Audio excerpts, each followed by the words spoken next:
Hell, okay, not yet, not yet. Am I live?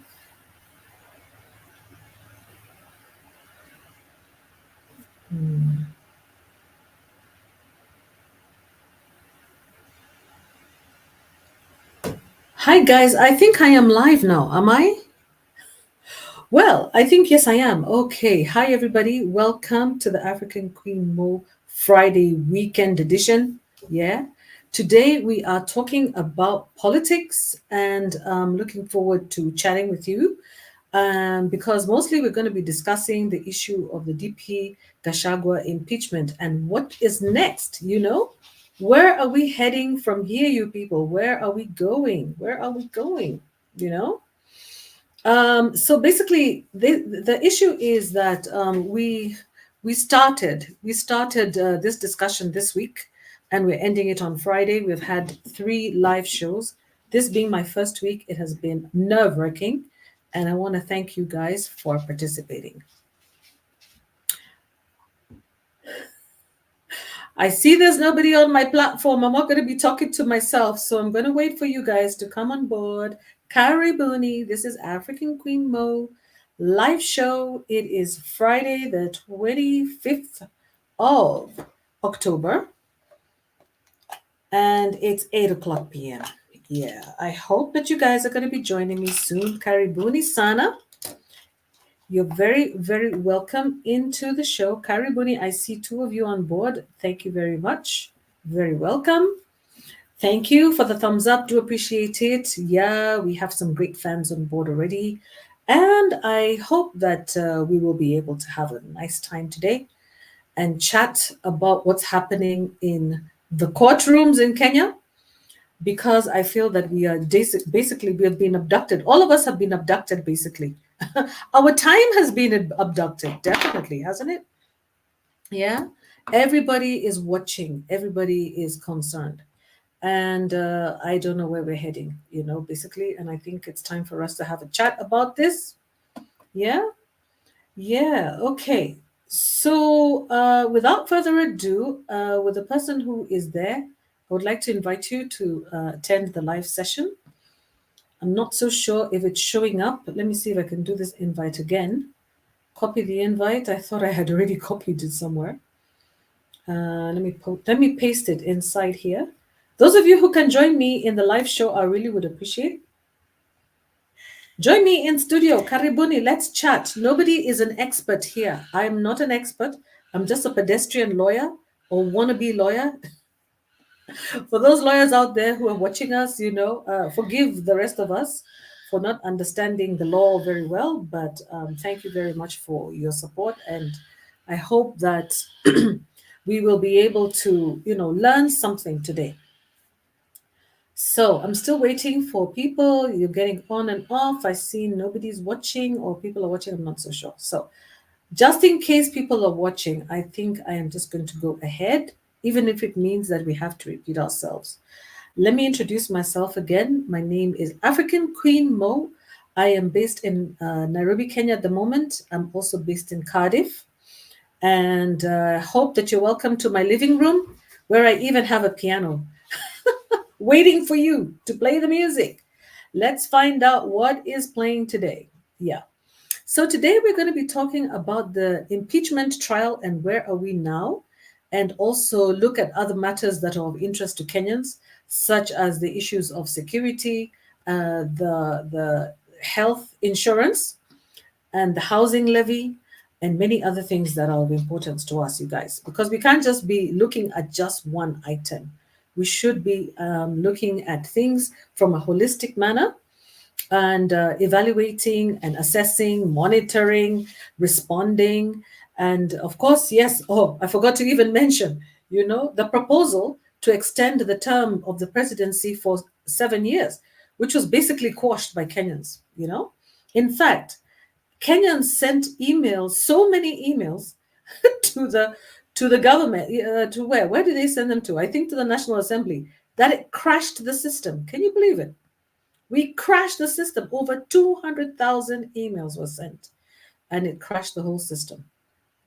That just goes to show that the majority of Kenyans are not for the extension of the time frame for the presidency, and in fact, there was a counter proposal to reduce the term from 5 years to 4 years, and that one actually gathered a lot of support from Kenyans.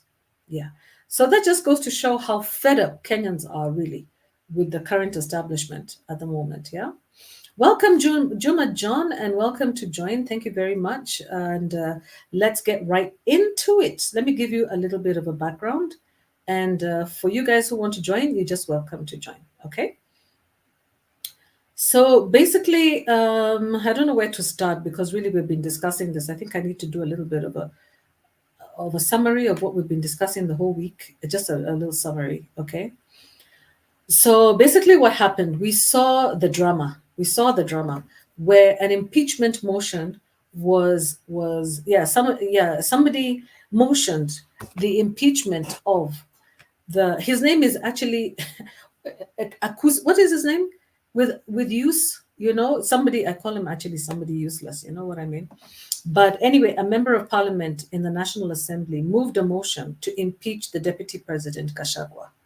And that motion gathered 282 yeas and about 40 nays. Okay. And then the matter was proceeded to the Senate, where it gathered more than 2/3 of the 66 senators' vote. Over 46 of them voted in the positive to impeach Gachagua, Deputy President Gachagua, and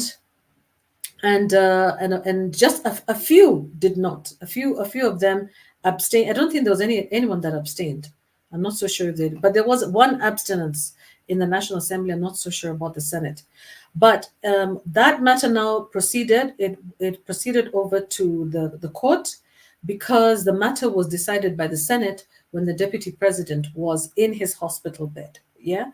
So the matter was decided despite the National Assembly, despite the chair of the National Assembly, the Speaker of the National Assembly, Mr. Emerson Kingi, recommending or suggesting a date which was, like the Saturday, instead of, for people to sit in on a Saturday. The senators decided against that and decided to go ahead to impeach the president while he was in his hospital bed, which to most Kenyans, was taken with a little bit of bitterness. It didn't taste good in the mouth. It didn't seem like fair arbitration. It didn't seem like a fair trial. And you see, that is not a good thing for the country of Kenya. Yeah, it's really not a good thing at all. It seemed unconstitutional. It seemed that there was illegal interference by the executive in the decision that was taken by the National Assembly as well as the Senate. And these are not my words. These are words from people like Tabitha Karanja, I believe, from Karachi Breweries, who is a senator for Nakuru County. And she actually talked about the fact that she met with the executive for a period of about 2 hours where she was coerced to vote for the impeachment of the deputy president or else face potential consequences. Yet, there was a double-edged sword there because she was apparently from what she stated, according to the Tuko report, was that she was coerced. And that matter was seconded by others who who also stated that money had changed hands, huge sums of money. We're talking about up to 10 million shillings had changed hands to ensure the impeachment of the deputy president. This showed some potential interference. We cannot say that there was interference. We can just say that there was alleged interference by the executive, as well as there was alleged interference by the executive in this matter, and it proceeded into the courts, by the way, where an impeachment trial, a bench was constituted of 3 judges who were the way that the bench was constituted was questioned, and as well as the potential conflict of interest of 2 judges who were said to be close to some of the interested parties, and the other one close to the the Senate, the head of the Senate. And so, because of this conflict of interest, they were asked to recuse themselves, which is basically to resign on their own, just based on the fact that a potential, should I say, lack of confidence, yeah? The lack of confidence, because of the lack of confidence by the public, Yeah. So I apologize if I'm not speaking like a lawyer, because I'm not. I'm not a lawyer. I'm just a pedestrian, okay, out here who is trying to understand what the heck is going on. Yeah.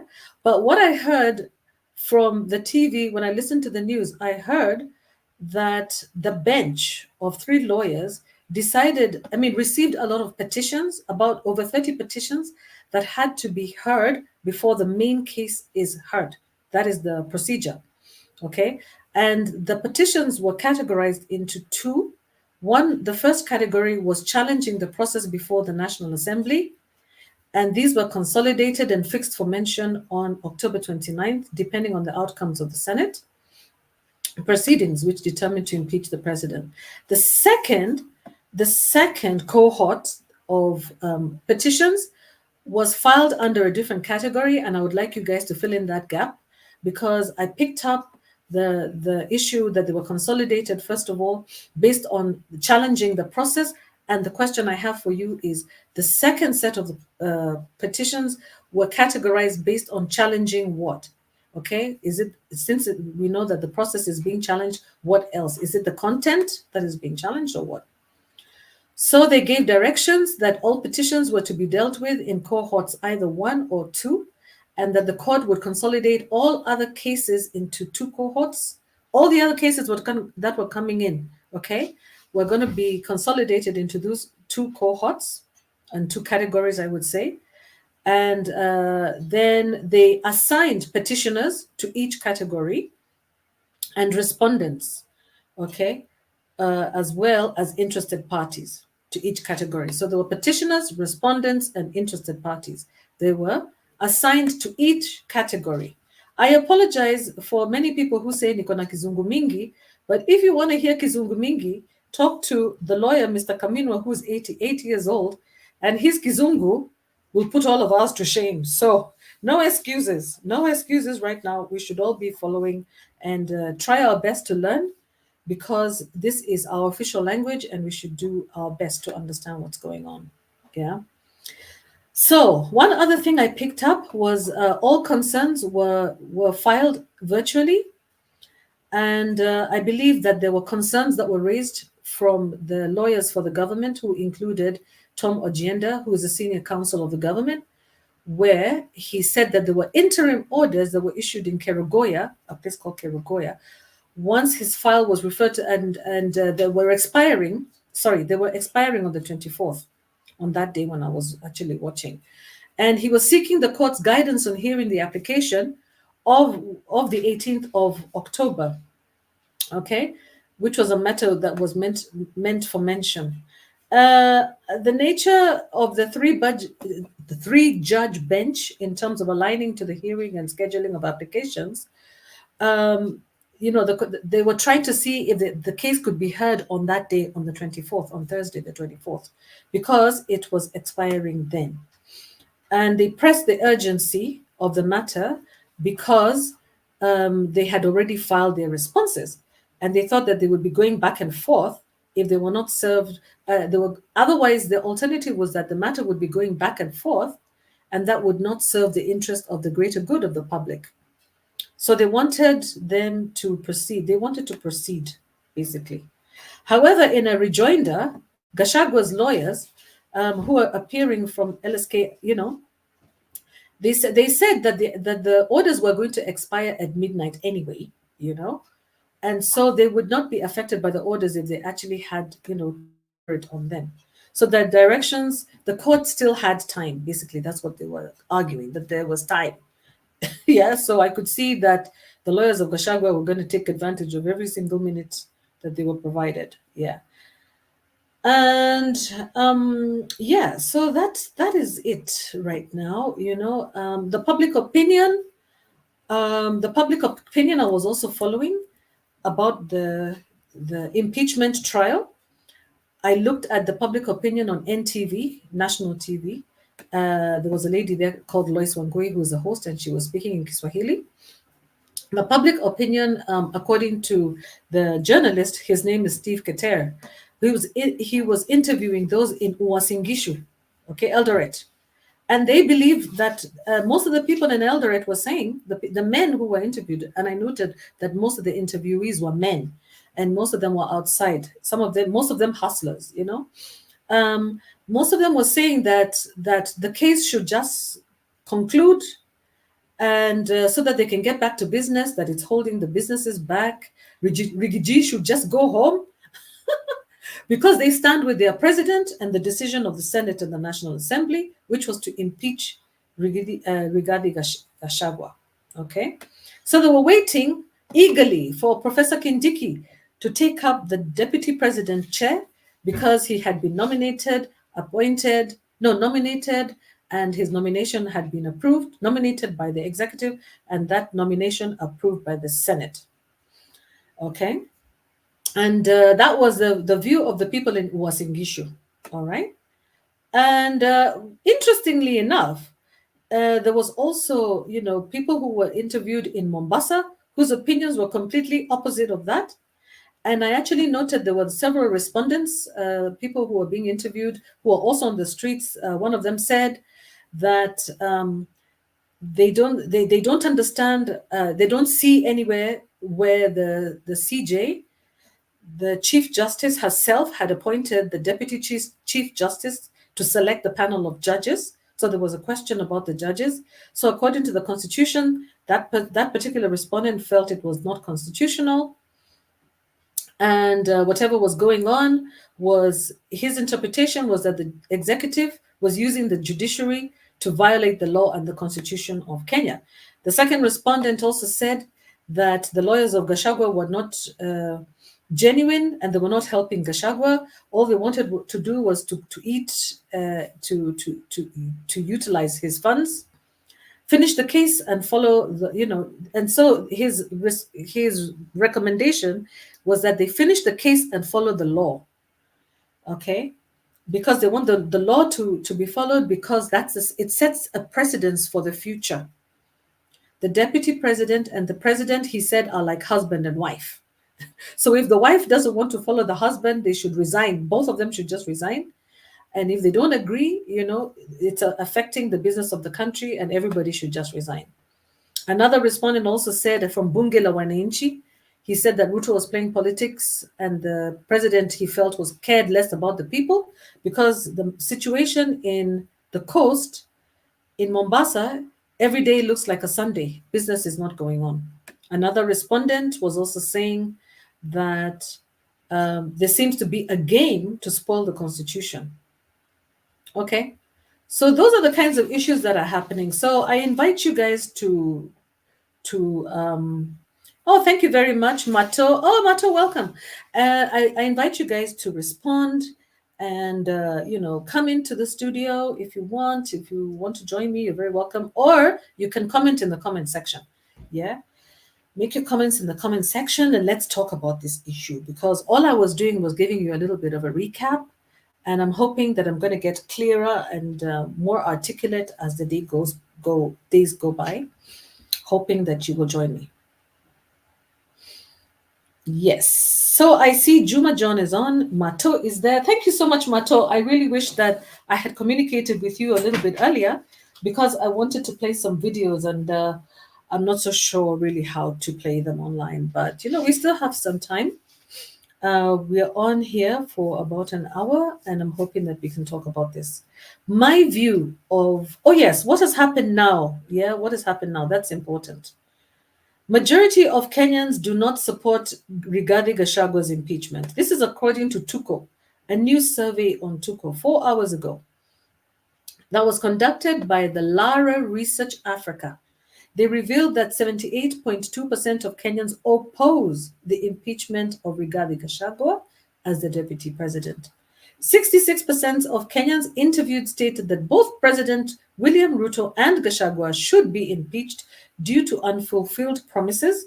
And additionally, 65% of the respondents, which are over half, well over half, drawn from 47 counties, argued that CS Kithure Kindiki is not fit to lead the country as a deputy president. All right, so that is the summary in terms of the research conducted by Lara Research Africa, that 78.2%, that is over three quarters of Kenyans oppose the impeachment of Rigathi Gachagua as the deputy president. That, to me, guys, is important, if indeed this is true. Yes, because even if it is a political process, public participation and the views and opinions of Kenyans matter, and they matter a lot. And this is the reason why Kenyans were invited to publicly participate in providing their opinions to the National Assembly about whether or not the terms of the president should be increased from 5 years to 7 years. Yeah. So many Kenyans feel that they were not invited to participate, and the public participation was inadequate for this impeachment trial. So that's new information just coming in about the impeachment trial. And I apologize for those people who are on here who are not Kenyan, because the impeachment trial seems to be hogging the internet, isn't it? Kenyans tend to hog the internet with their issues. Yeah. So thank you very much, Fia. Welcome. I can see you on there. Please ask any questions that you have. Yes. And yeah, there's a lot going on in our countries, and it seems like it's crisis after crisis after crisis. Yeah, guys? Too much crisis going on in our country. Way too much. Can't post comments to some destinations. Yeah.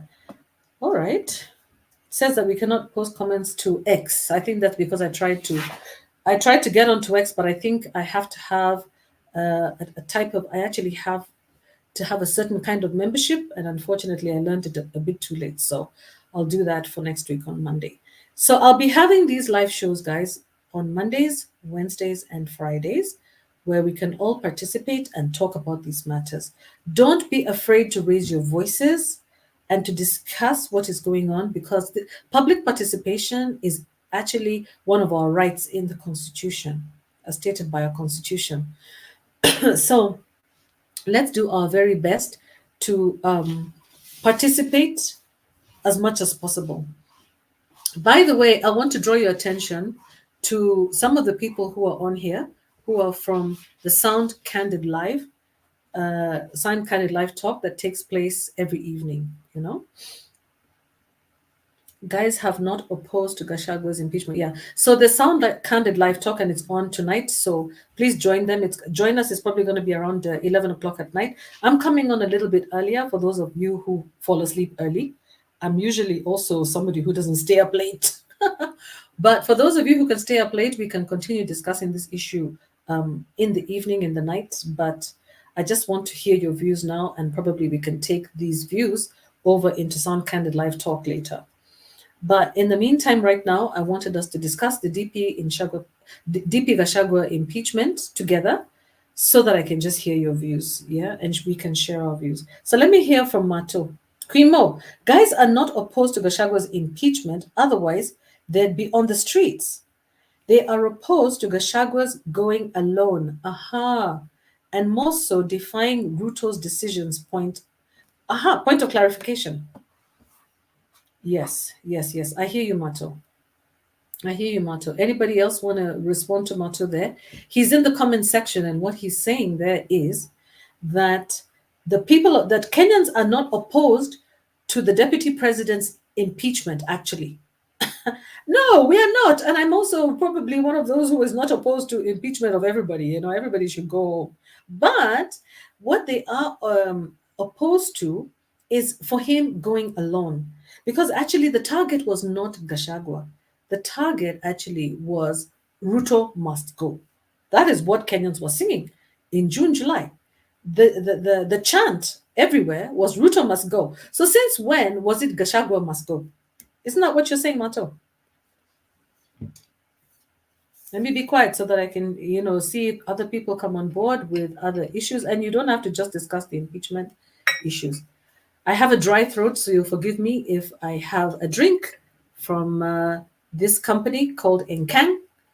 Nkang Properties is, let me do a little advertisement here. Nkang Properties will give you this beautiful flask which keeps drinks cold. Nkang Properties is on Gong Road. They've got very beautiful apartments. 3-bedroom and 2-bedroom apartments are left right now. Studios and 1-bedrooms, I believe, are gone. They're on Gong Road, right opposite the showground. Yeah, Nkang. Beautiful apartments, very, very beautiful. And they're going for approximately 7 million shillings, from 7 million to 10 million shillings. And there is funding, there is mortgages available through the bank. So they can organize that for you. So if you're interested, look up that Nkang. It's going to be coming right across from the new stadium that is being built. It's a good investment, guys. Let's cheers to Nkang.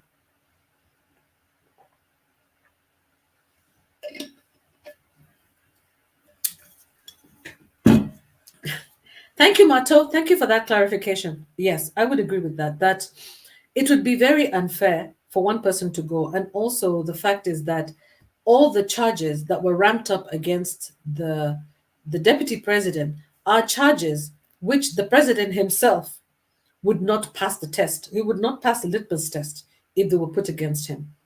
And the one major charge that people are holding on to is the shareholders. His comment that Kenya is a country of shareholders. And the idea was that by stating that, it can cause the country to go into some sort of anarchy. But the fact is that the reality on the ground is that Kenya has been demonstrated to be, the positions in government are actually reflective of only certain communities, maybe 2 communities, and mostly 1 community. So already, if you want to describe that as shareholding, that is a matter that is a matter that is known to all Kenyans. There's nothing new. It hasn't caused any violence in the country, and it hasn't been seen to be a threat before, of violence in the country. So a major threat. It hasn't, because there's been no proof that there's been any sort of. In fact, the Gen Zs themselves have not even come asking for that. They were talking about, the Finance Bill 2024. They were not even talking about the constituency, they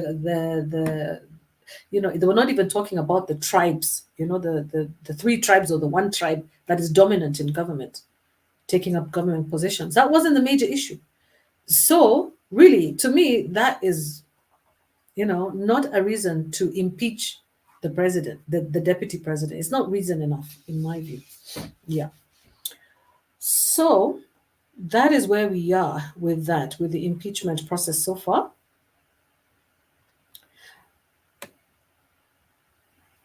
Now,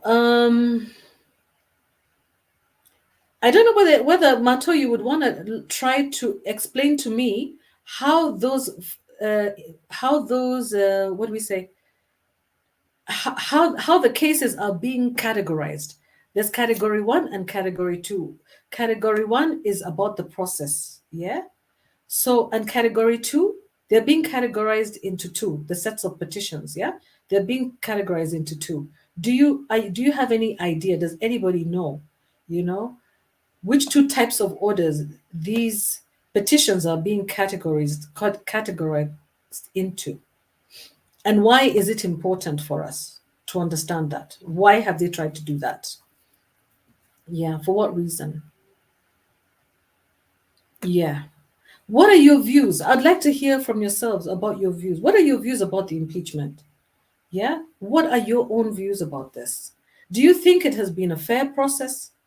Is Kenya following due process with the Constitution? Is the Constitution being respected by the judges? Is there any reason why the judges should or should not recuse? Should they resign or should they not resign?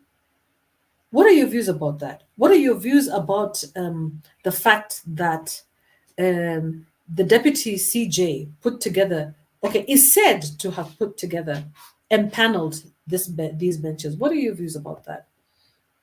Yeah, and if you don't have any views about the impeachment, that's okay, because if you're not Kenyan, I do understand. We can also talk about other issues. At the moment, I would also want to raise the issue about security in this country, which is kind of related. Whenever we have these kinds of cases or court sessions going on, we also find that in parallel, we are losing lives. And so far, on Monday, I believe I reported that a daughter of a member of the county assembly, the daughter of the member of county assembly, was found dead in a room, killed in a very gruesome manner. And she was a university student, and she had gone out with her friends, and then she was found dead. Yeah, they looked for her, and she was found dead. That was, I believe, on Monday when I reported this issue. Again, when I met with you guys, I believe it was, the second time I met with you, which was on Wednesday. Again, I reported to you that we lost three ladies, three females. We come on, call them women. Call them three females. Uh, a woman, a mother, and had two daughters. One of them was only 12 years old. Yeah, they were found having their eyes gouged out. Yes, so from the Somali community, and their eyes were gouged out. They were killed in the most horrific manner. So, and then another woman was found in Machakos with her hand cut off. Those are four women. Now those are five, including the Monday case that I told you about. Monday and Wednesday, five. Again, since then, we have heard of the murders of, other people have been found. There's a gentleman who is the human resource manager of one of the courier services in Kenya, and his body was also found, in his pickup with his eyes gouged off and killed. So I believe, this is a security issue. We have a big security issue in the country right now, and I heard a lot of parents saying that some of the most stressed parents in Kenya are those ones whose children are in the university. They're constantly calling them to find out whether they've attended lectures, whether they've gotten back to their houses safely. And the parents of young people are very concerned, very, very, very concerned, about security. And it's not just young people. Generally, there's a big concern about security in our country. Are we safe? Are we safe in our country? And why is it that we have these kinds of ritualistic killings? They look like ritualistic killings, you know? What is going on? And why is the church quiet? Why is the church quiet? Yeah, as much as, I don't even want to know what to say about why the church is quiet. Yes, fear, that's where we are right now. Yeah. We have several. Oh, by the way, a member of the County Assembly of Wajir is also missing. He is also missing. So we've got two men who have been, who one of them is missing, the other one was killed in a ritualistic manner. Women are going missing every single day. In fact, there was a count that we're losing approximately 4 people every single day in these types of ritualistic killings in Kenya. And it's very concerning and very bad publicity, very bad rap for our country, very bad publicity for our country, and very bad for business. It's going to hurt the business community, it's going to hurt tourism, because if you cannot feel safe in the country, if you cannot guarantee the safety of the citizens of the country, why should you guarantee the safety of visitors? Yeah. One of the visitors into our country, one of the tourists, was caught up in a battle between the police and citizens who had decided to celebrate Mashujaa Day. And he ended up getting, I think he was just taking a walk from his hotel room, and he ended up getting caught up in the mix. Yeah. And tear gas, he became a victim of tear gas. And he was really upset. It was like, why are the police tear gassing me?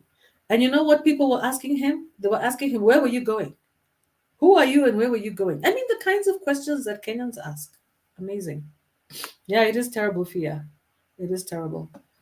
Oh, it looks to me like somebody wants to come on board. Oh, add to the stage. Yay, we're coming to board. Karibu. Kenyan Kora, welcome. Hi, Queen Well, Mo. hi, good evening. What time is it over there? It's about 12:34. Oh, 12:34. Ah, okay. Why did I think that you were here in Kenya? Huh? No, I was, but I came back. Ah, you came back. Okay, okay. Kenya Mkora, thank you so much. You're the very first guest to my show, and I really appreciate it because I know that you like to operate backstage. Yeah. So thank you so much.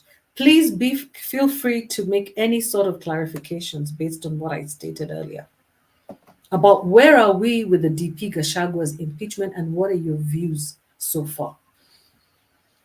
Thank you for the opportunity. I know you've been calling me another name, but now I'm coming here by another name.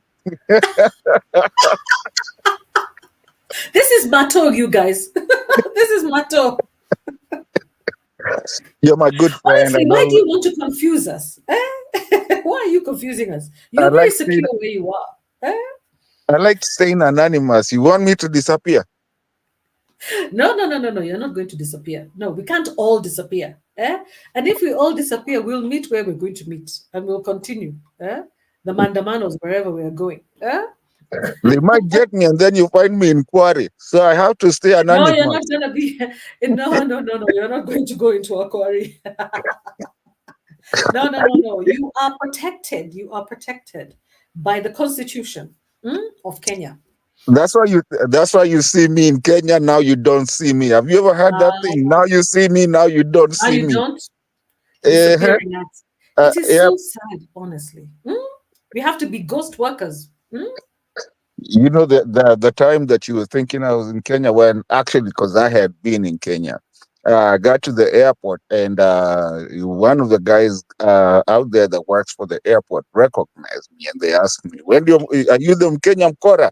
I was like, "Whoa, who's that?" You should have said yes. No, no, no, no, no. They might get What me did you before do? I You get through denied the your airport. own identity. Are you serious? Yeah, they even asked me, "Aren't you the Kenyan with love?" I'm like, "Mm-mm-mm." I mean, I don't know those things. I don't know who you're talking about. Like we like your contributions and everything. I have no idea who you're talking. I'm telling you, but you're gonna come back. Your voice already is a giveaway. Hmm? No, I try to change. I become a Kamba now when I get to Kenya. Then I speak Ah, Swahili. the advantage of knowing your local language, very important, by the way. Can get Yeah, you out I of a lot become of a trouble. Kamba. I speak very broken English when I get to Kenya. Ah, okay, sawa Mkora. You're a real Mkora, proper. So now let's talk about because I don't have much time. I think I texted you on the other side, and I told you Oh, that did you? I'm on Okay. my yeah, Oh, you're I'm great. just on my lunch break, but I have Okay. just about 10 or 20 minutes to first of all congratulate you. You've been my friend, and I appreciate your inputs and everything and your simplicity. So thank you first of all, and thank you for having me here. Anybody who's listening, please join Queen Mo. She's a good person. I really appreciate. And stop advertising other companies, and you're not advertising our place. You need to advertise my place where you went and ukakula fish. Now, going back to serious business. Just like I said on my comment, guys are not. No one is supporting Gachagua. The problem is we are pushing the constitution. We want to exercise. We've been having a constitution that has been sleeping since 2010. When Uhuru Kenyatta and Ruto, the current president today, were in power, they said they are tied by the waist. You can take one and leave the other. And they said that's what the constitution says. To a point when they went to ICC, they went both of them. I mean, both of them. They said every decision, and the current president of Kenya today, uh, I don't want to call him president, but let me just say for the sakes of the channel, because he's not my president. That current acting president was the one in ICC saying that everything that Uhuru did was connected to him when Uhuru was recused, was taken out.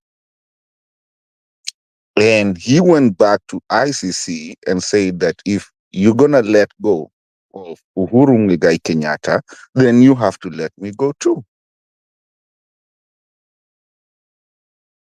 So, and that boils down not just to national security or national law, but it goes down to even international law. How do we look at the deputy president and the president according to the 2010 constitution that we made for ourselves as a republic? And mind you, remember when we made that 2010 constitution, the current president of the Republic of Kenya, or wannabe president, or he is, however, I have a different opinion on that. But he was against that constitution to a point where they had to agree, okay, it's not complete, it's not 100%. So we will revisit the constitution. But have we ever revisited the constitution? So now we are having a chance to start revisiting this constitution. And he's brought it to us, he's given it to us, he's brought it to our doorstep that we have a chance to start revisiting it. Thinking he's going to change and kick out people and do whatever, but he's given us a chance. And to prove my point, my dear sister, look at the lawyers who are actually defending Gachagua. Look at the Senate, the witnesses that came there. James Agri Orengo, which side does he come from? Look at the Danston Omaris, which side do they come from? Look at the Manzos, where do they come from? You think they're really defending Gachagua? They're not. They are coming for the Constitution, and they're coming for one person called William Samoei Arap Ruto. It has gone so bad. Am I still audible? You've disappeared. Hello?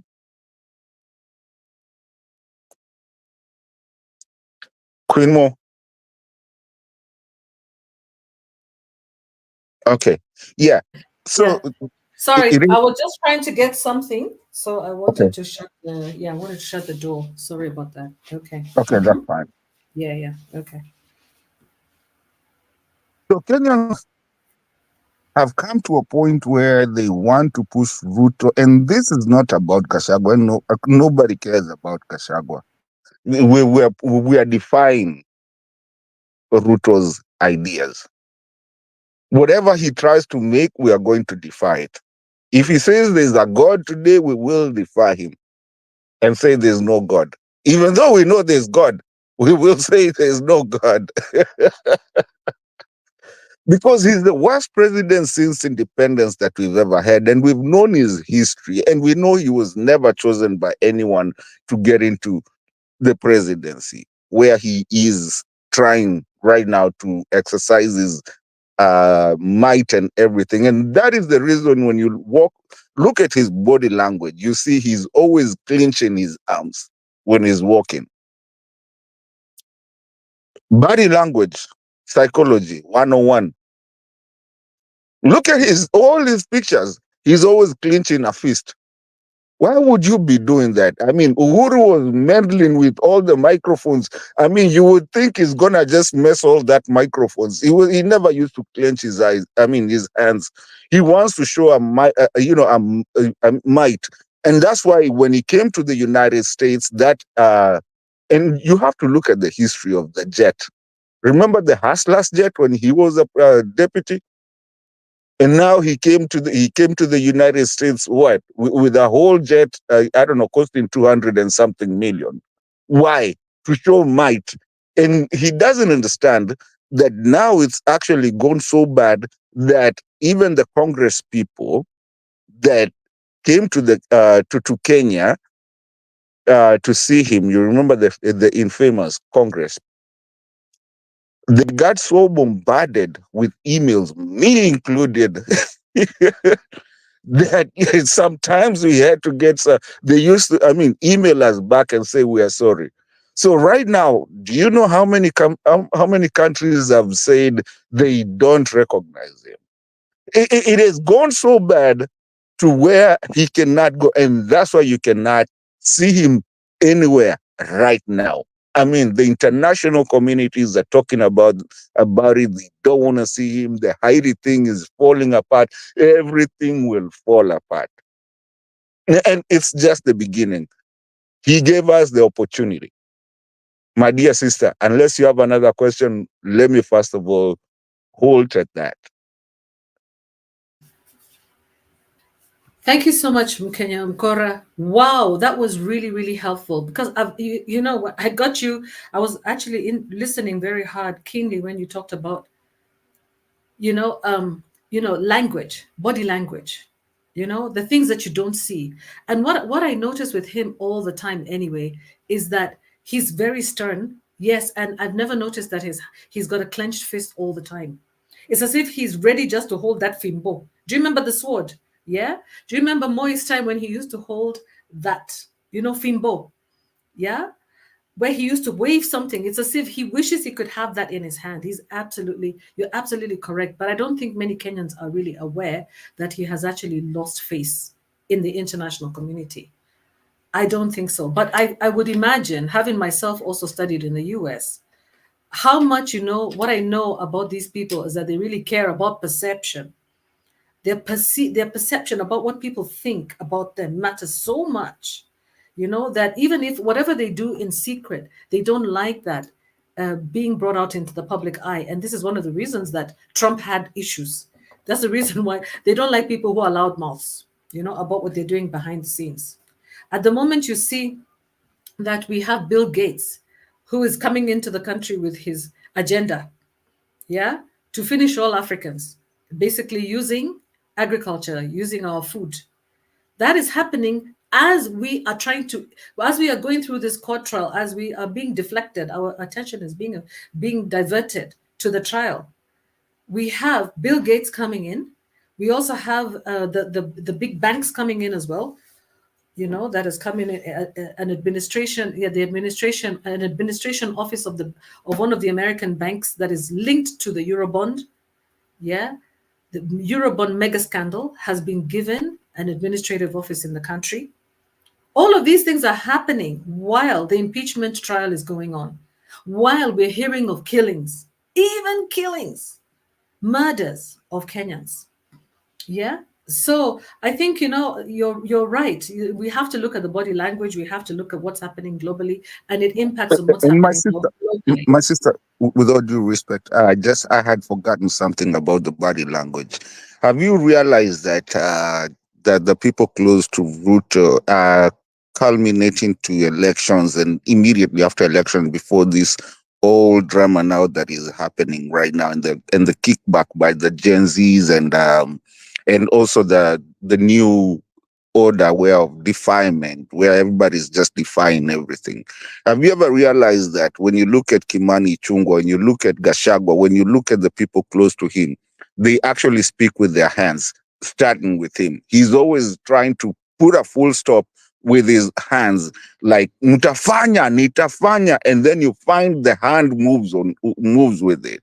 Psychology 101 tells you something very different, and that goes with my clenching of fist and that kind of putting a full stop with your hands. Every time you ever see someone who speaks with their hands like that with a full stop, we have been taught in school there's a problem there with all the psychologists in the world. They will tell you that's somebody who's trying to assert their authority, and they think you cannot do anything. And that goes to where he told a guy that was talking to him a very innocent person. Wewe kijana unaniongelesha kama nani? It tells you that's how it goes. And even the Kimani Chungwas, they've been taught by him, this is how you get authority. Remember Alfred Mutua saying his hand was pressed in State House, by Ruto. It's an advancement of authority, of showing that you're a bigger person and I can take you out. How many people have you heard say that Ruto have threatened them? How many people have you heard people associate with, they've been killed, including Jirongo's son-in-law? And Muteshi. You see, there's a problem here when people say, even in parliament, when they say we've been threatened. You one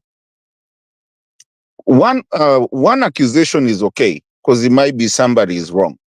But how many accusations do we have? You can write them down. I'm telling you, you will end up with almost 30. Go back to the Gazette, to the newspapers, go back to everybody who has ever said Ruto was a threat to them. And you wanted to take their lives. Or accused him of killing someone. For me, I have a very good accusation of my godfather, okay, Muteshi.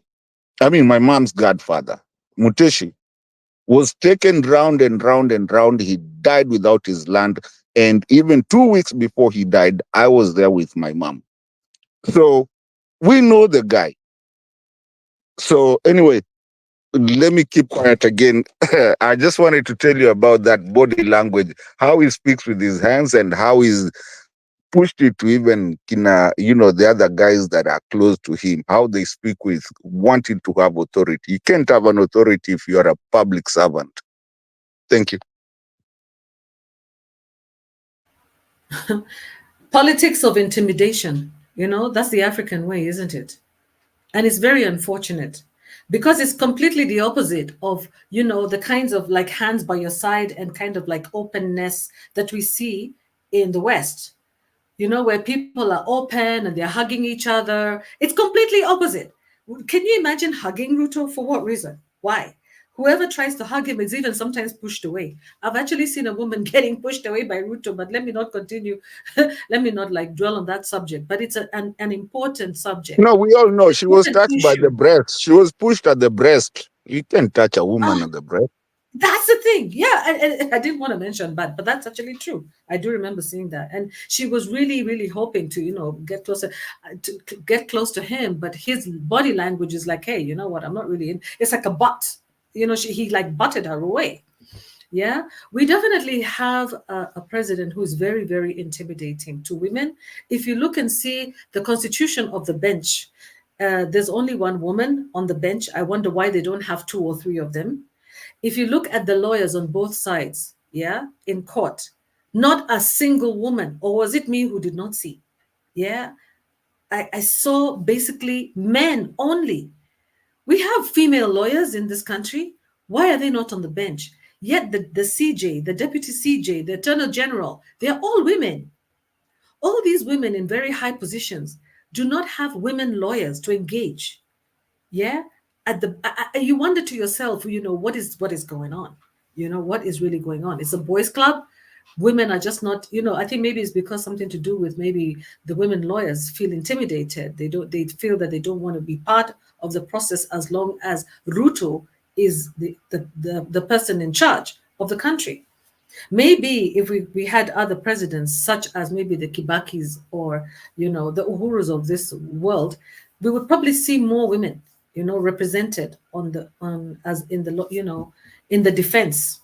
You know, I think and in the defense and basically amongst the lawyers, I think so. I think so. And it's really unfortunate, really, to me. But It's really sis, unfortunate. my dear sister, I'm not disagreeing with you in any way. I think we're having a decent conversation, right? Yeah, that's fine.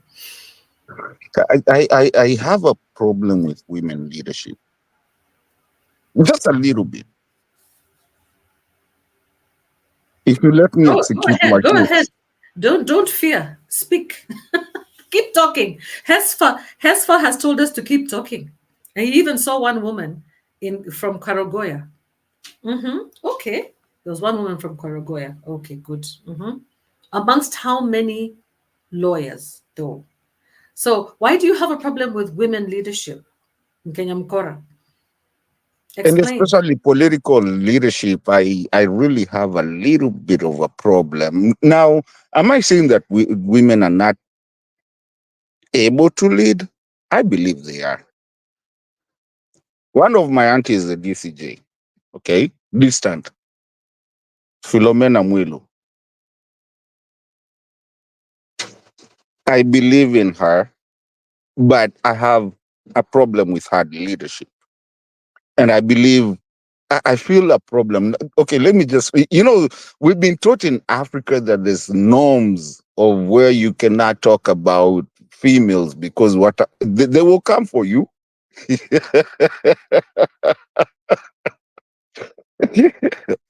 There are This things is that you're not African supposed Queen to Mo. say. Feel free. Spit it out. Let's hear it. I feel women are actually weak in their leadership skills when it comes to something that is big, matters security and matters everything. And I believe that's why every time if there's an evacuation, you'll say get the kids and the women first. Because one of the people we're trying to do women leadership in Africa. And the first one that we did was having CJ for the first time. Who's a female? The deputies are female. But guess what happened? You remember Maraga said, nope, it's not going to happen. Mutunga also said nope at some point, but then I don't know what happened with him. Anyway, he used, if we were on I know we're on a live channel, I would have told you, kuna hii kuvaa mashanga ya. Anyway, that's it. Anyway, you understand what I'm saying. Now, I'm trying I to think, understand you. I'm trying to understand, but just go ahead and explain yourself. Express. It's okay. no, I I feel, will challenge you, or other people will challenge it. Go ahead. okay, I feel ladies are easily intimidated than men. And I feel ladies have not really gotten themselves where they need to get, where they can stand and stand for everything. I mean, you saw Mother Kome telling us what? Oh, I mean, just being in. And the reason I'm saying this is because I know exactly what happened behind doors, closed doors. Being threatened, and there's nothing she can do. And so she has to come. Listen, my dear, let's be intellectual for a minute here. It's the first time I've ever seen in any law, and I've tried to study to see where the top of the justice system is the only one that read, the decision of all members. How many? Eight? Seven, actually. Read, and no one ever read. Remember Maraga's time, every judge, sitting judge, read their own conclusion. This time, it was only one person that actually read the conclusion of the court, and that comes the hot hair. I mean, I don't know so many things. I mean, I know you know them all. The hot hairs, the goose, wild goose chase, the all things like that. I mean, some unlawful statements, and nobody else, none of the other judges had to say anything. Immediately after that, you saw what Justice now Deputy Justice Mwilu, the being killed. Okay, and she couldn't say, and that lady couldn't say anything. Now you've seen people like some of the people like who's this? the lady that killed someone in Mombasa, Aisha Jumo. The people who have been given this, the ladies that have been given this place, I mean, these high offices, I have not seen, I have not yet seen, and I told you I'm I'm gonna be attacked. I have still not seen a lady that actually is stunned when threatened. I keep quiet. I know you're gonna hit me yourself. You're my sister, but I know you're gonna hit me yourself. I don't think it has come time for ladies to really hit, get those big, and that what do you call it? The ladies versus men, whatever that is in parliament. This bill, I don't think it's gonna see a light of day anytime. The two-thirds gender rule, I don't think it's gonna see any time. I don't think it has come that time. And it's not that we don't want it. I'm just thinking it's people that I celebrate, the ladies I celebrate is people like Mili Mabona, Gesangesa, Rosa Mbuyu,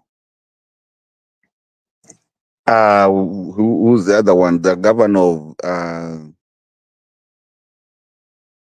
governor of, remind me, this in Western. Somebody in the comments should actually help us with that one.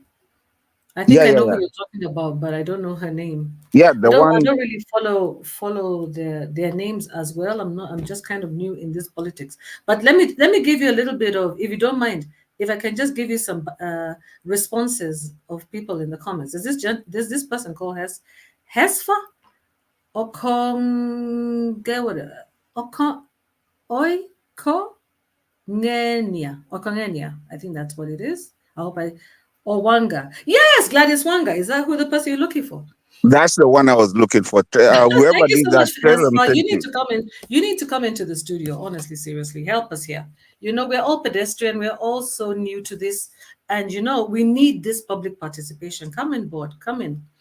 So this is what Hespa has said. Okay, she says that there is one woman she saw from Karibu. She's also said that the DCJ, the lady you're talking about, Philomena Mwilu, yeah, was intimidated in the past and never even attempted to apply for the CJ post, the Chief Justice post, because of some allegations. Okay, and the Madame Hot Air, that is the Chief Justice herself, Martha Kome, wants to keep her job. Otherwise, she'll be out in a minute.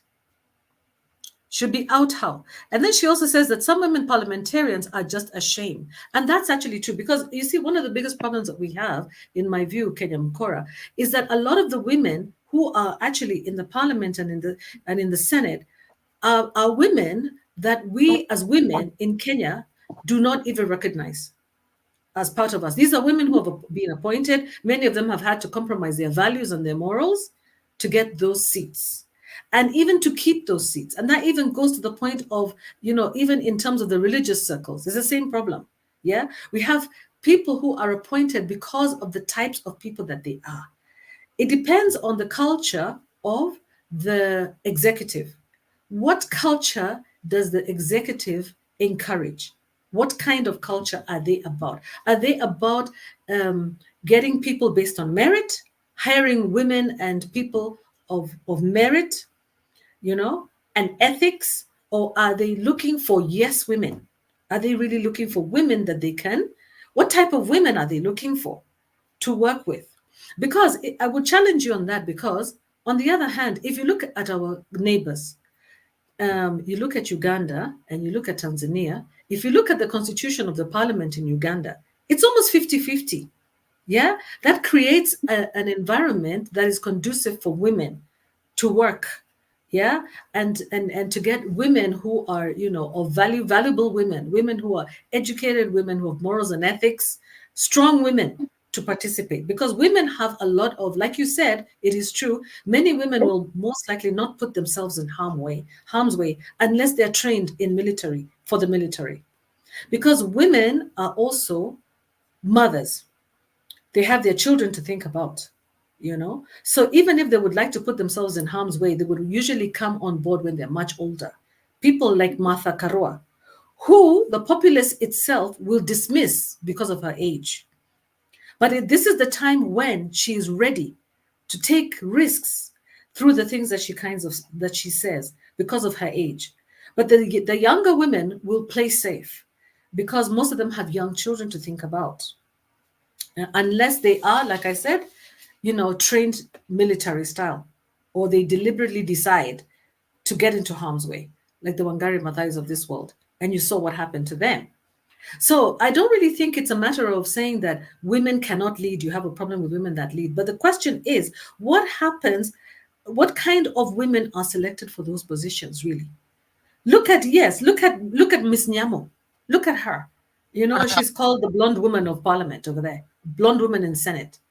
Honestly, what qualified her for that position? What, Karen Nyamo? She's a You just typical told Karen, yeah? We know of. I hate to speak you like just this told about that my from fellow my women. mouth, because that's what I was about to ask you. I was about to That's what. say. Thank you, Hesfa. You are our background researcher in the background. Thank you very much. Yeah, yeah. Karen Nyamo, she's there, and she's very embarrassing. She's embarrassing all Kenyan women. The same thing with Martha Koome. But let's put it this way: the Chief Justice at the moment seems to have been changing tact. She is now saying that she's ready to fight. Maybe she's at that point in her life where she feels that she has given Kenyans a raw deal, and she doesn't want her legacy to end up that way.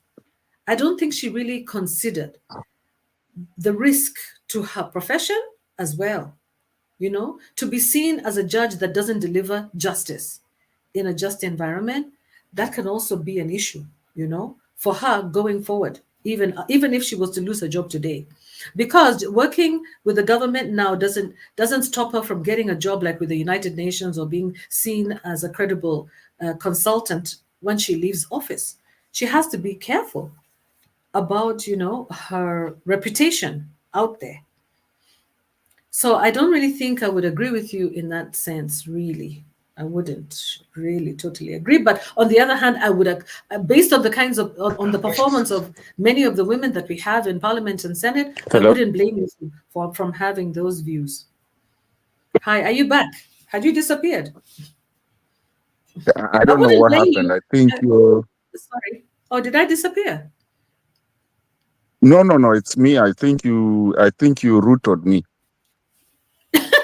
Did I? No, I did not. I did not. I did not. No, I did not. No, I was So saying that you're very right in what you're saying, because there's this taboos that people just cannot speak, because once you speak, the whole world will fall on you. And this is a thing that happens with Kenyans, and not even Kenyans, Africa in general. There are some taboos that you just cannot speak about. So when you're talking, the way you're speaking and agreeing with some little bit of what you're saying, I mean, of what I'm saying, I, I respect you a lot. You know why? Because these are things that needs to be spoken. This is our societal, problem.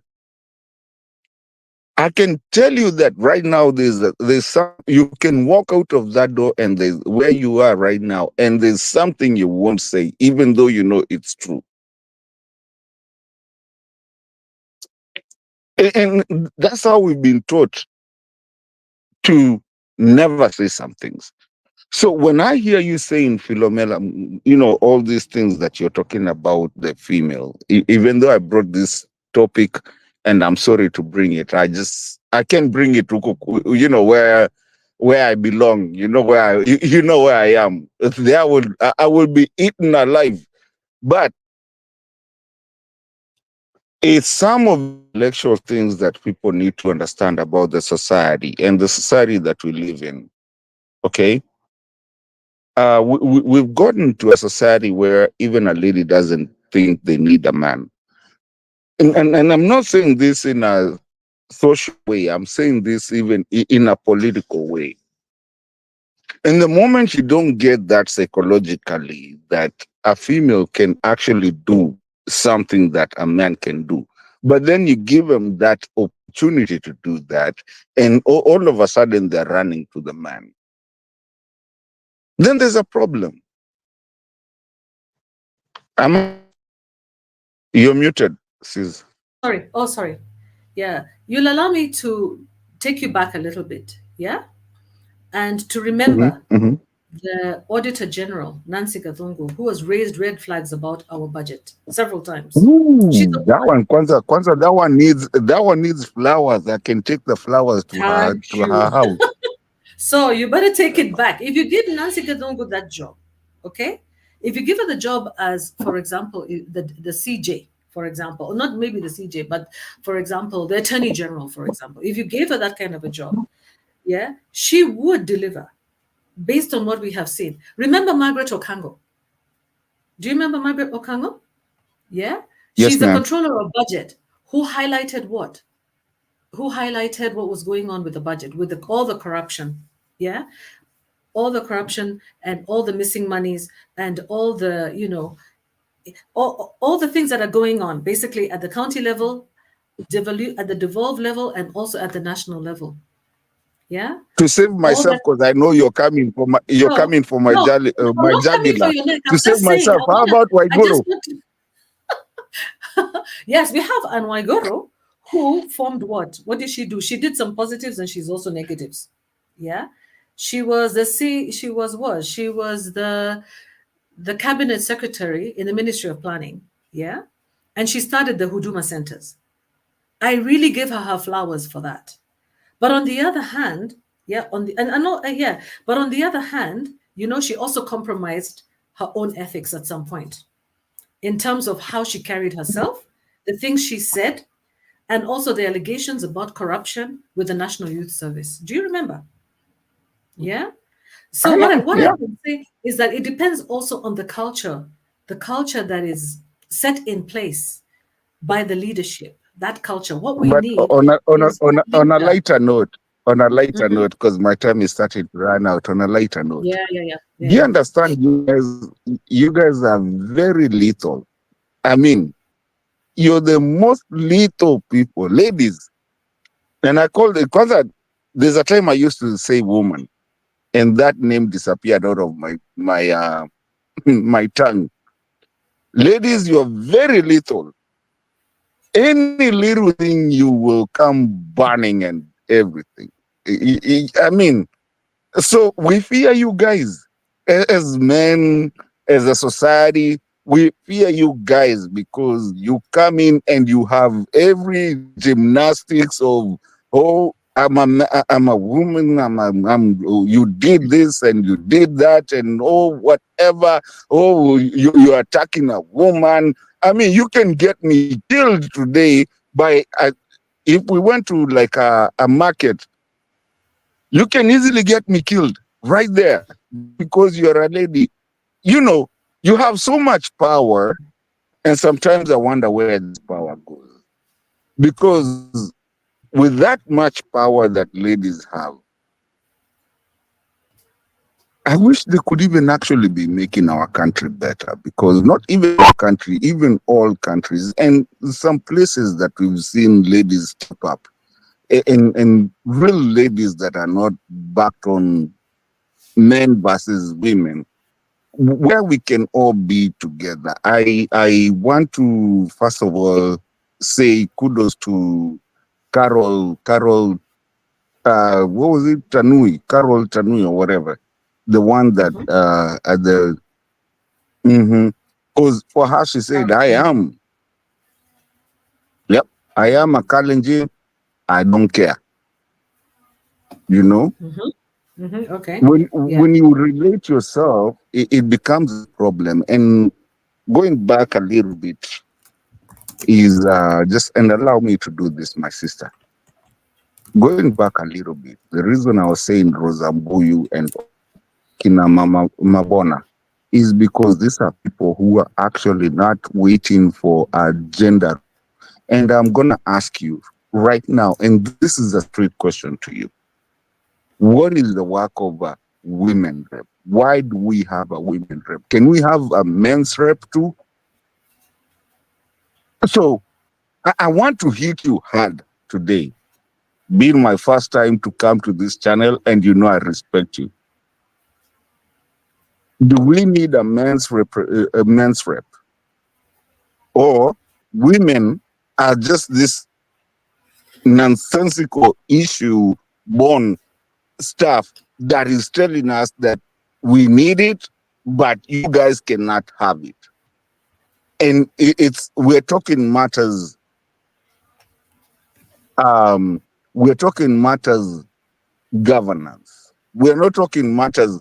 Do you know the lady in our life is the most important thing after our kids as a man? So what does the woman rep that does the MP does not do? Yeah, Let's yeah. be realistic. Tusidanganyane. Can I answer your question on that? Ask mom. Or try? Answer. First of all, I also want to take into account what people are saying in the comment section. Okay, we have Hafsa, who's very engaged here, and she's basically agreeing that Waiguru was catwalking with our money from the NYS. Absolutely, that's true. Yeah, good ladies are adored while bad ladies are used. Remember that, people. Mm-hmm. Mm-hmm. The goody girls, they're adored by these particular types of leadership that we have currently. I can't even call them leadership. I think dictatorship, that's really what it is. Yeah. They are very embarrassing to us women. Now, the question that you're asking is, what is the point of what? What is the point of the women reps? Okay, theoretically, it's about affirmative action. In a mostly patriarchal society where women are underrepresented in politics and in leadership in the country, they usually would offer these kinds of positions and appointments for women, for those groups, vulnerable groups, and these are the women who are the people who are underrepresented. It's about ensuring representation and balance. Okay, so for example, it would be women, it could be young people, it could also be people living with disability.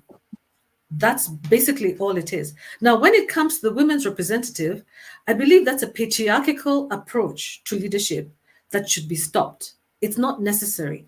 Because after all, we have seen that those women have been completely ineffective in ensuring or even or even questioning issues to do with women's security, women's access to healthcare, being that we are the people who bring in the new generations, that women struggle till today to give birth in our hospitals. Yeah, issues to do with women's education, leadership in the home, all those women are compromised. That means that those women are not really elected because of their abilities to interject and to contribute to the advancement of women. It is about the advancement of the leaders and the men that are in leadership.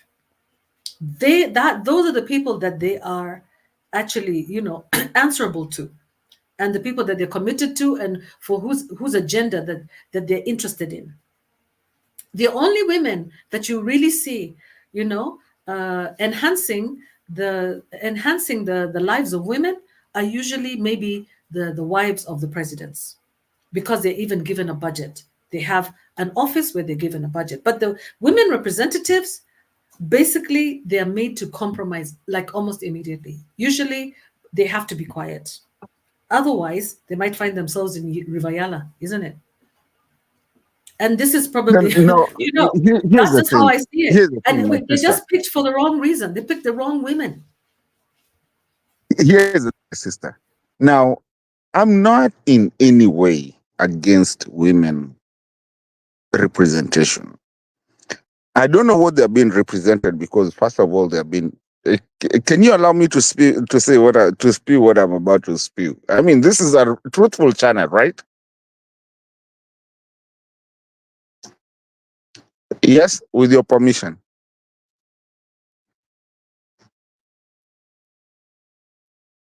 Hold on.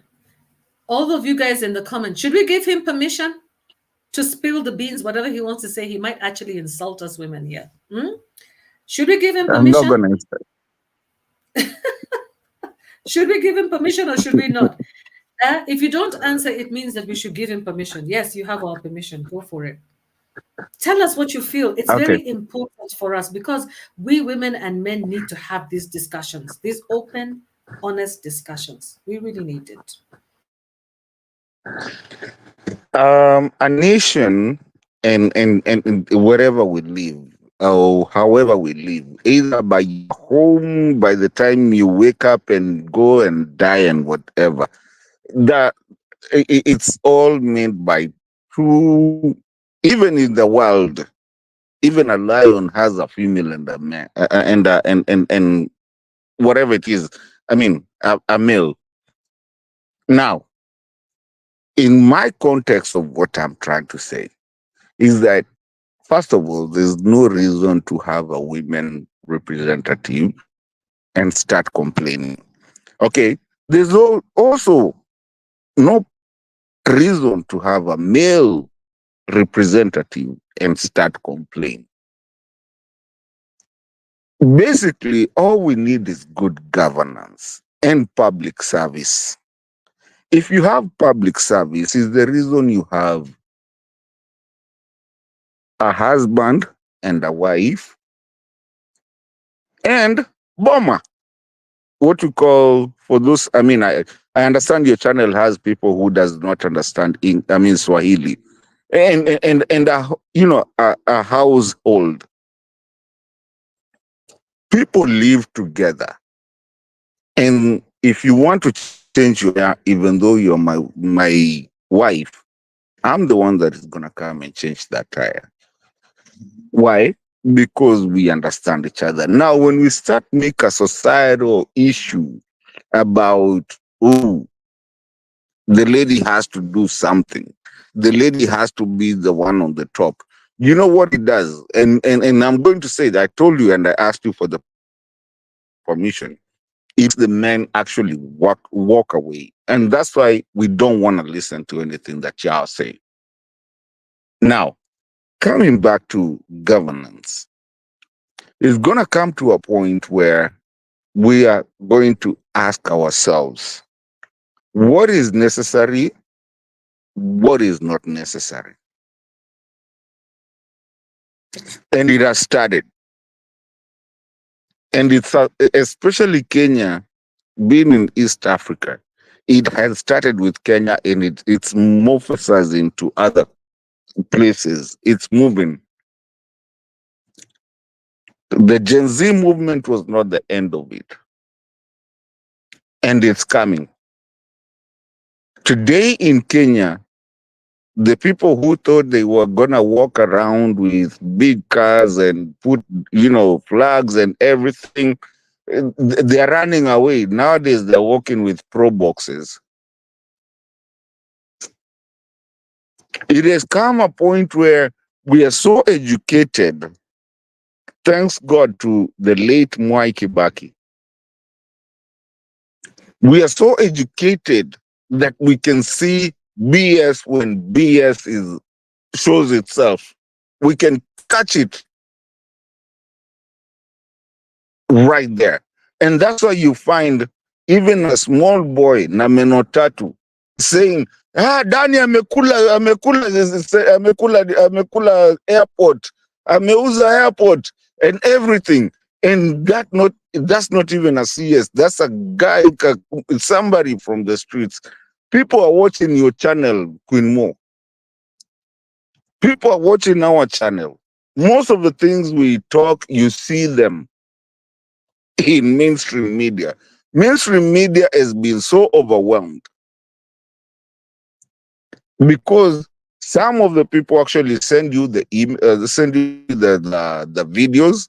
Some of the people send us the videos from the other channel. Normally, I don't like talking different channels. You can do it. You're the one here. But we get those videos and we get all these things, even the gazettements, and people get them. It has come to a point that it's not a Moi era or Kenyatta era or even Uhuru's era anymore. Uhuru right now, if you would ask him, he would not come back to the seat because he knows people are educated and he cannot play around with them. People have the Moraras of the day, and I know a lot of people that are doing it. It has become a point where even I, your friend, would not want to be a president unless I want to serve the people because I will get hit. And that goes back as I finish and disappear because I need to go back to work. That goes back to that thing that I was telling you. We are not going to accept Kindiki for now or for maybe forever. And also, we are going to fight for Gachagua. Not that we are fighting for Gachagua. Nobody cares about Gachagua. We are just being defiant of Ruto because we want a good governance. My dear sister, we are tired of being called third world country. Since I was born, we are called third world country. We cannot be a third world country forever. Our governorship, our economical thing, and everything. Right now, we are being told that, oh, I don't know, affordable housing. Look at me. Do you think I want to go into an affordable housing? Are you sure you want to go to an affordable housing? Being realistic. And which affordable housing? Which job is The next to that affordable housing, affordable housing? which is owned by a specific politician, whose land is owned by a specific Sonko. They politician. say it. Sonko Kwanza has two of them. Okay. And which affordable? I mean, you think I want to have an affordable housing in Kisumu, yet a Makamba? Who told you I didn't build my own house? Why wouldn't you? And selling all the parastatals. Actually, now umeni chapa kiboko. Anyway, tuko wawili. Now, let me ask you a question. Parastatals. Uh, Do people, and I want you to educate people here, because I think civic education has been a problem. Thank God for Murara now is starting to educate people. Do people understand, and I want you to ask them that do people understand that parastatals are not there for taxes? Parastatals are there to secure you from taxes and reduce your taxes. So if we sell all the security that we have to secure us from taxes and the movement of a country, then what happens to your paycheck? Because when we used to have pen paper, when you used to have that, those are supposed to actually cushion you from the taxes so that you pay less taxes because at least there's something else. When we used to have Uchumi supermarkets, that actually is the one that actually secures you from the taxes. So, and that's how you end up paying less taxes. Places like the United States, the reason they pay less taxes, I mean, not Uncle Sam takes his own thing, but the reason they do that is because they have parastatal things. The mayor's office gets some, cash. Somebody gets some cash. They have, and whatever. So you end up paying less taxes and even maybe refunded more taxes. Is there anyone in Kenya today, my sister, and I want you to ask this question as I leave. Is there anyone that when you do these tax refunds that has been brought by the uh, by the government. Is there anyone that has ever been given a tax refund? I rest my case. Thank you so much for like taking us now into the last and the final issue that we need to discuss here. If you just stay with us just for the next few minutes, just maybe I just ask you to indulge for the next 5 minutes if possible. I know over there they count them they count seconds. Every minute counts over there. So basically now you're talking about taxes, yeah? And for those of you in the comment section, thank you very much for your comments. I'm actually keeping tabs. Yeah. Um, Now, when it comes to the taxes, yeah, like here in Kenya, I agree with you completely that, our national securities exchange here is where a lot of investments, a lot of investors invest funds, especially things like pension funds. When it comes to our, those institutions that you mentioned, the non parastatals that you're talking about, yes, they do cushion us. They do cushion us because investors, invest funds into those parastatals, and those parastatals are able also to give us services that at a discounted rate. At the moment, as you are aware, yeah, we have been promised that KRA from Christmas is coming for our M-Pesa. It's coming actually for our bank accounts and our M-Pesas, to the point where I know of somebody whose landlord said, do not pay me in M-Pesa anymore. Mobile money transactions, no more. I want cash. People are going back to cash payments. Kenyans tried to run away from the regular M-Pesa, pay bill, and now they're asking for I think it's from the regular M-Pesa, what is it called, buy goods, and I think they're doing pay bills. Let me just go into my M-Pesa and try to see what they're called there, just to make sure that I'm speaking sense here. Yeah. So you can lipa by M-Pesa. You either buy goods or you do pay bill. So many Kenyans are using pay bill instead of buy goods as a way to kind of circumvent the taxes. Others are even going pochila biashara. They're doing anything possible. Others, in fact, have gone to the point where they're doing send money. In fact, just send money to my number directly. So Kenyans are doing whatever possible. Kenyan businesses and Kenyan business people are doing whatever to try to survive. Yeah, to survive. And this is the reason why, when it comes to the NHIF transferring into the social health insurance fund, yeah, all that is about circumventing the law and getting people to pay more taxes. That's all it is. Yeah. So when you talk about, when you talk about the parastatals, losing our parastatals, selling off our airports, selling off our airlines, selling off various parastatals, then definitely we are exposing the Kenyans to higher taxes and to higher cost of living. Definitely. To the point where we will actually start being forced to sell. Kenyans are now being forced to sell their livestock, even their houses, to pay for healthcare. Many of them are also dying, as we know. So you guys, what do you think about this? Let's conclude over here and say that our country is in a big mess. And I believe that this is probably translating also into other countries. I've seen this happening also in Nigeria. I'm aware it's happening in Nigeria. I'm aware it's happening in Zimbabwe. Yeah, where the citizens are being overtaxed. They're not able to afford food anymore, and they're exposed. And in fact, mobile transactions and things like Maisha number and all that, all those IDs, those digital IDs, AI is going to be replacing us. And in fact, those digital IDs will expose us even more. So a lot of people are actually going to be forced to move back into paper money. And that's taking us back. Instead of going forward with IT, with AI, whatever we want to call it, it's going to be misused. Yeah. And force us back into poverty. That's what I see.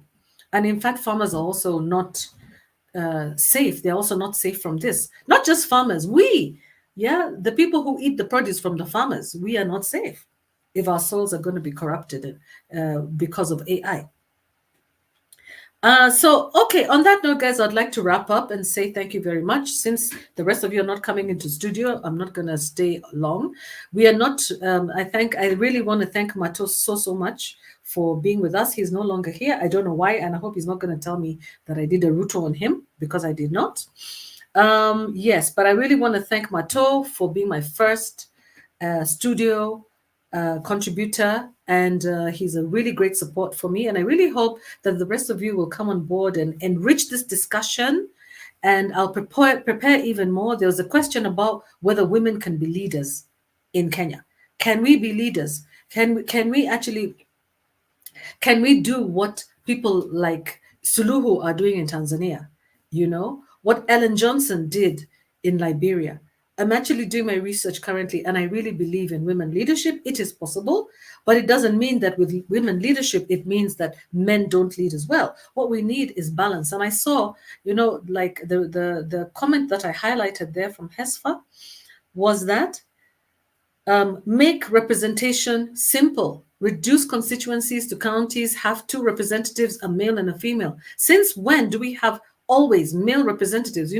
Many men are very, they don't have emotions. They think more logically.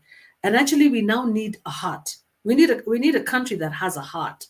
And many of us move to other countries because of that. The fact that they show emotion, they actually care. They care about the family. They care about the incomes of the incomes, the family income. They care about housing. All that takes emotion that we take so lightly, and that we mock and ridicule in Africa, is actually what is missing from our leadership. Our leadership are cold. They are cold and dry. Yeah, they don't care. It's because it's so male dominated and male led, in my view. And it's not just males, it's not all males. I think it's because we don't have adequate representation of the right women, the right females, and the right men in leadership.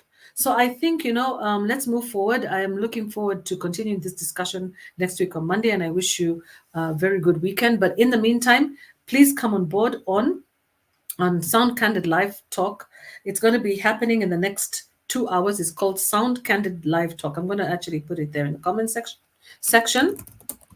Sound Candid live show, live talk show. There we go. Yeah. So please come on board and at least listen to the myriad of contributors, brilliant minds, Kenyans, that are on there talking about our economy, talking about politics, talking about where we should go, how we should handle things, talking about the movements, the Gen Zs.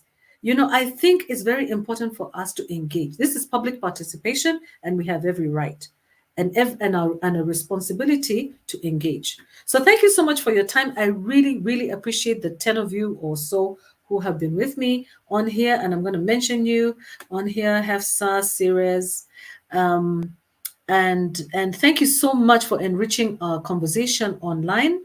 Fia, thank you so much for being here. I really appreciate Juma John, Seeth, John. Thank you so much for supporting my channel and supporting my efforts to engage us all. Let's get better at it, because you see, a journey of 1,000 miles starts with a single step. So at the beginning, we're going to look back, and I'm sure I'm going to be looking back and going, oh my God, did I really moderate those sessions properly? Because I know in future it's going to get even more interesting, deeper, and better researched, and better delivered. And I'm hoping that all of you guys are going to join me, and we're all going to become family, because we need each other, especially now. So much love to you all. Take care. God bless you, and have a nice weekend, and keep safe. To-dos. Goodbye. Cheers.